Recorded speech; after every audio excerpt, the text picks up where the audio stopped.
Olá, Shalom, seja bem-vindo ao canal Escatologia Fácil com Israel. Eu sou Israel, é um prazer muito grande estar com você aqui. Quando você olha para a Bíblia, você consegue enxergar nela os motivos dos conflitos entre Oriente Médio, todo o Oriente Médio contra Israel? Você consegue compreender a base, as razões para este conflito? Fique comigo, nós vamos falar um pouco sobre Jerusalém e o cálice de tontear as nações.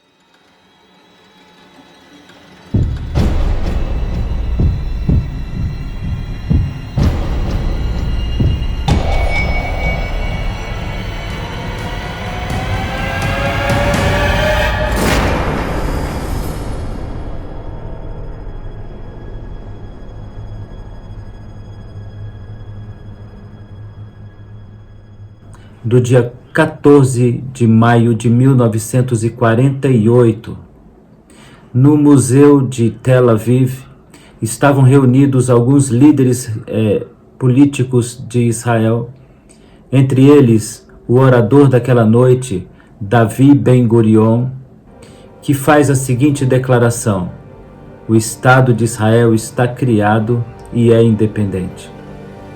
Nesse mesmo dia, se afastaram as tropas britânicas que cuidavam de Jerusalém e de toda Israel. Davi Ben-Gurion, na realidade, usou de uma boa estratégia política e não deu tempo para que houvessem questionamentos. Estava instituído o Estado de Israel, a nação de Israel.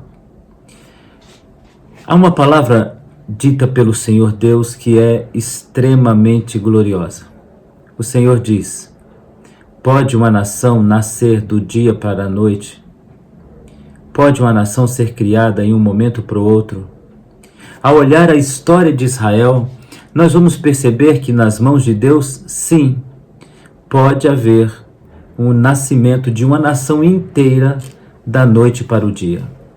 Veja, da noite para o dia, nós encontramos 3 milhões de escravos se tornando livres, completamente livres, e carregando com eles muitas posses, ouro, prata, tecidos preciosos. Nós encontramos, na realidade, o povo de Israel vivendo esses milagres constantemente.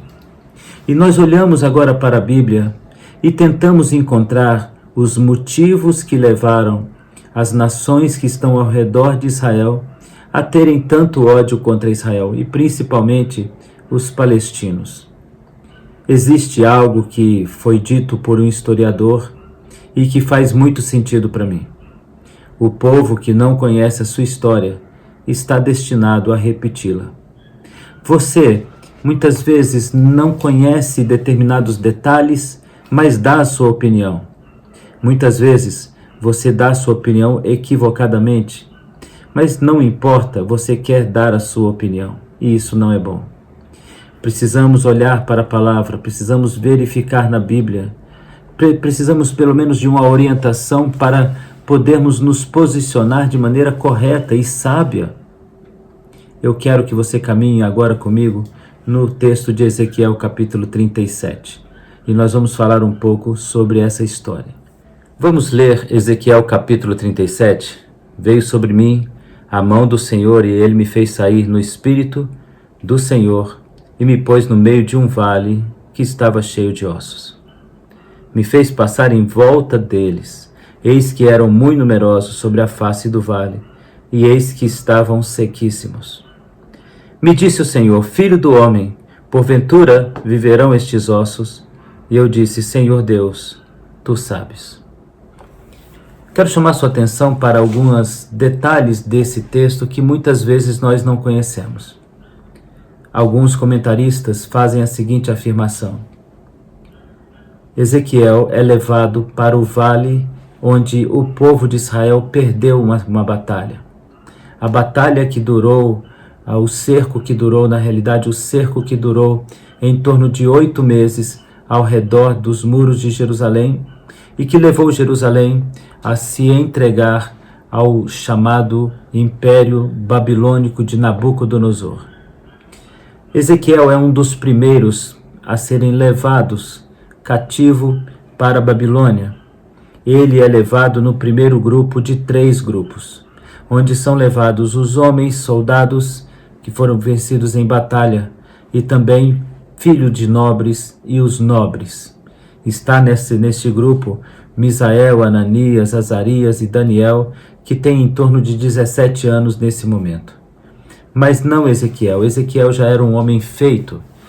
E o que parece é que o Senhor leva Ezequiel até um vale de ossos sequíssimos, faz esse homem passar por meio daqueles ossos, e que acreditam alguns historiadores, inclusive eu acredito, que é o povo de Israel, é a nação de Israel, que foi derrotada ali na figura do seu exército. O que Ezequiel está fazendo é verificando e vendo o local onde ele participou de uma batalha. E agora ele não consegue mais identificar os seus compatriotas, você entende? Ele olha para tudo e ele não consegue discernir as coisas que estão ao seu redor. Mas uma palavra do profeta é muito importante para mim e para você, para levarmos para a vida. O Senhor perguntou: Ezequiel, o que você vê? A visão do homem, ela é limitada. A visão do homem, ela tem um alcance muito pequeno. Olhar com nossa visão é resumir as coisas, é reduzir as coisas. Mas algo muito importante na vida de um profeta é saber dizer exatamente o que viu. Então o profeta precisa de 3 qualidades interessantes: ver bem, ouvir bem e falar pouco. Os profetas tinham essas características. Eles viam bem, interpretavam consequentemente bem tudo que viam, ouviam bem e tinham no seu coração a certeza de que tinham que replicar aquilo que ouviram, e falavam pouco, apenas o necessário. Guarde isso para a sua vida. Ezequiel está andando no lugar da sua derrota. Ezequiel está caminhando entre amigos mortos na batalha, ossos que foram deixados ali. Lembrando que os babilônicos tinham por hábito, para gerar uma ameaça ao povo vencido, eles tinham por hábito deixar os corpos expostos. Então o que nós estamos vendo ali é Ezequiel, depois de alguns anos no cativeiro babilônico, sendo levado por Deus até o vale de ossos de os soldados israelenses, soldados judeus que estão ali. E o Senhor pergunta: o que você está vendo? A pergunta talvez seja: como você está vendo? Como você está enxergando sua derrota? Como você está enxergando Deus no meio da derrota?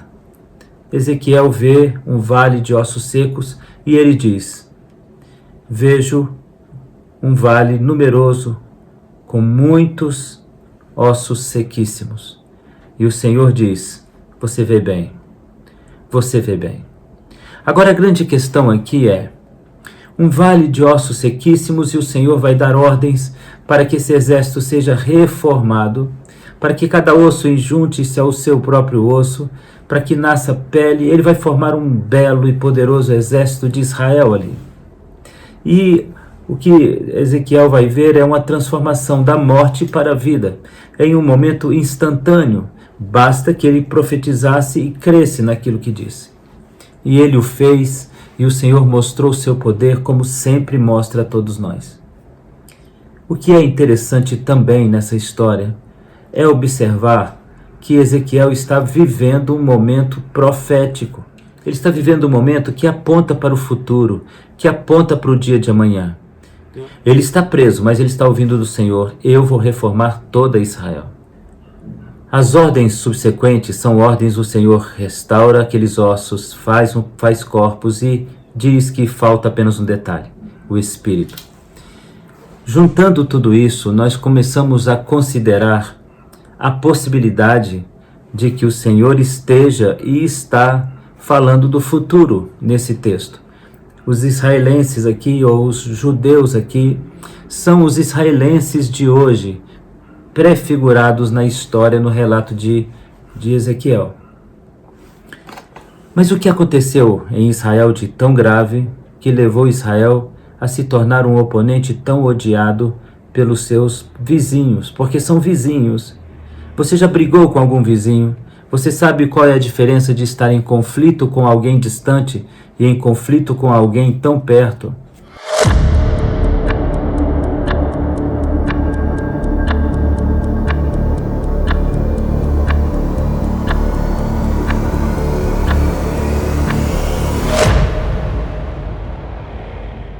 Nem os melhores sonhos do sionista ou criador do sionismo, Theodor Herzl, poderia imaginar o que aconteceu na Primeira Guerra Mundial com o então cientista Dr. Chaim Weizmann.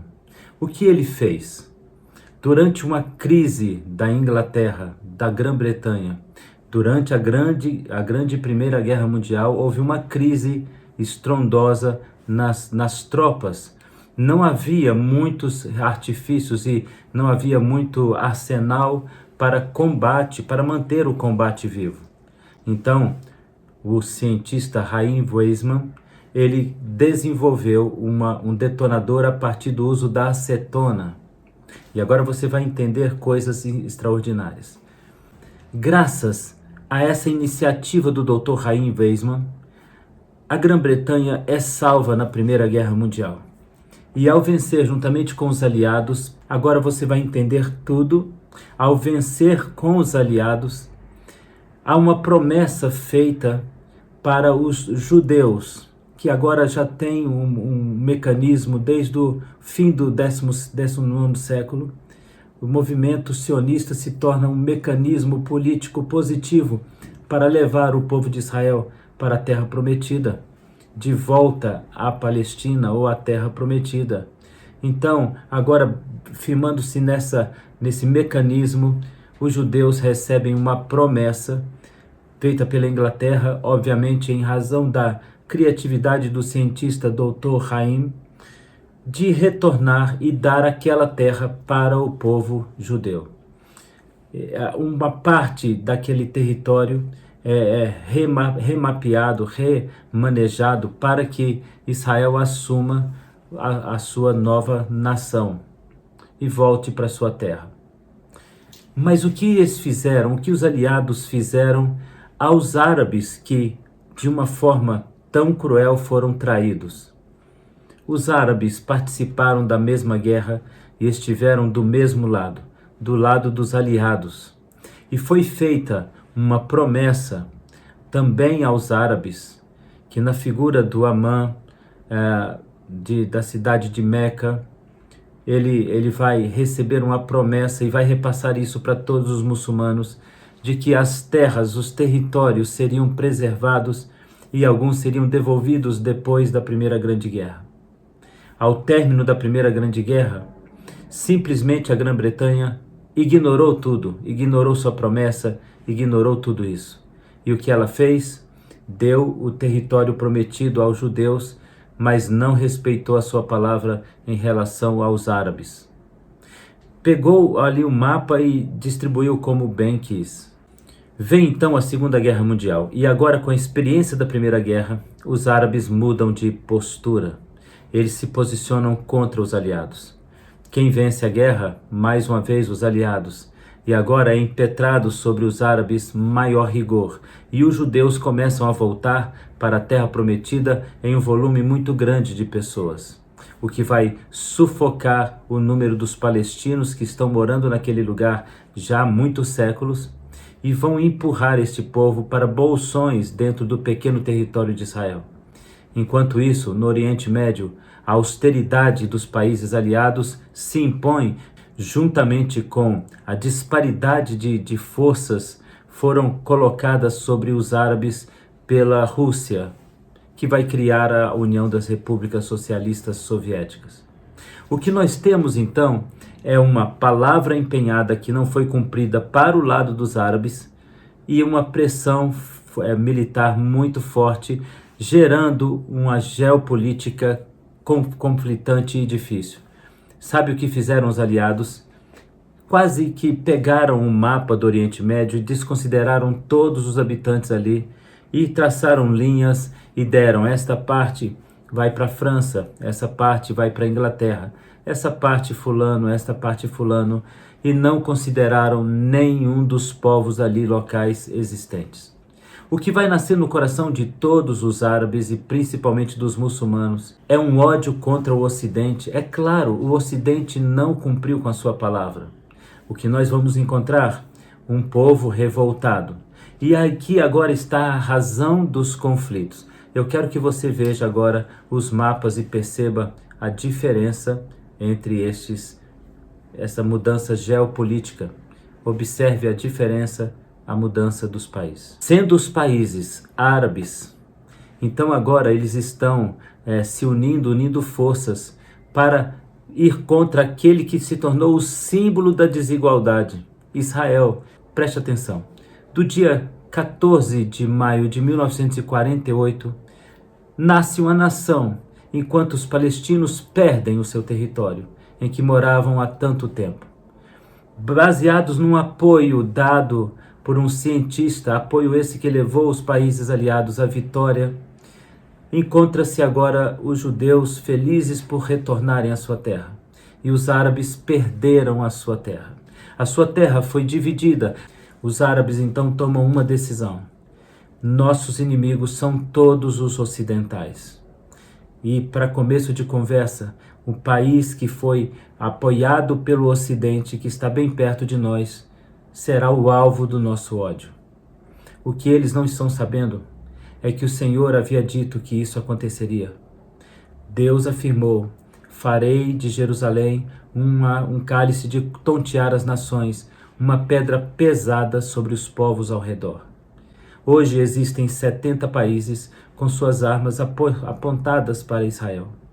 A razão do ódio remonta à Primeira Guerra, à Segunda Guerra. A razão do ódio remonta à ideia de um Deus que apoia um pequeno grupo, uma pequena fração de pessoas e deixa que outro tanto de pessoas vivam a injustiça.